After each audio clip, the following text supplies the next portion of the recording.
On to RANsquawk's EU morning briefing for Wednesday the 18th of November 2009.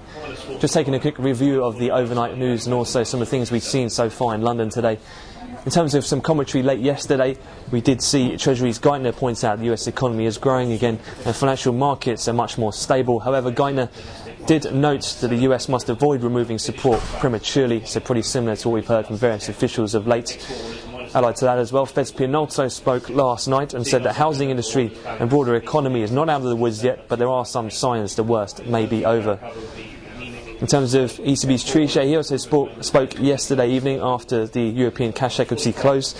He suggested that they expect gradual recovery in 2010 and improved market conditions imply not all liquidity needed to the same extent going forwards. Pretty similar to what we've heard from him as well in terms of his press conference, most notably from the ECB meeting. EU's Juncker also said the euro has not reached a problematic level and that FX volatility is unwelcome. Some other news as well, as China continues to have Obama visiting at the moment in part of their trade talks, and also that of the yuan continues to dominate as one of the FX themes. China's decision on whether to resume appreciation of the yuan is complicated and it will be made by the State Council. That's according to Fang Gung, who is a member of the PBOC's Monetary Policy Committee. He also suggested that Chinese GDP could grow between 8 to 9% next year, adding that China needs to be alert to the danger of asset bubbles, but headline inflation is unlikely to be a risk for some time. Elsewhere in the energy markets, we did see the weekly API numbers come out after NYMEX pit closed, which showed a surprisingly large drawdown in API crude of 4.3 million.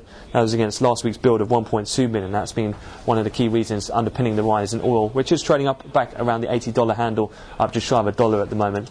Also buoyed by somewhat of a weaker dollar this morning. Elsewhere in terms of the UK markets, much of the focus has been in terms of the Bank of England minutes. In terms of the vote, that came in at a split 7-1-1, 7 going for 25, 1 going for 40 billion and 1 Dale going for unchanged. That's in regards to the asset purchase facility, extending that QE by 25 to 200 billion in November. Most notably, though, which did weigh on the pound and did give a bid into gilt futures, was that the MPC discussed changing bank reserve remuneration, agreeing that not for now, but a future option. Again, that being another way in which the bank may look to enact an easing in policy other than the QE programme. In terms of equity news, keeping an eye on UK and European banks in regards to many could be facing possible multi-notch downgrades to their hybrid bonds following the change in methodology used by Moody's Investor Services. They said yesterday confirming a new system with widening out the factors they use to account in terms of their statistics, and they'll announce in 2 days which hybrids will be put on review for downgrade. For Cadbury's, their shares are seen higher this morning, as after the Wall Street Journal has speculated that Hershey and Ferrero are considering a joint bid for the company. And noting elsewhere, we're seeing a bit of underperformance in the FTSE against its European counterparts after large index stocks such as Barclays, HSBC, Sainsbury's and Unilever all trading ex-dividend today.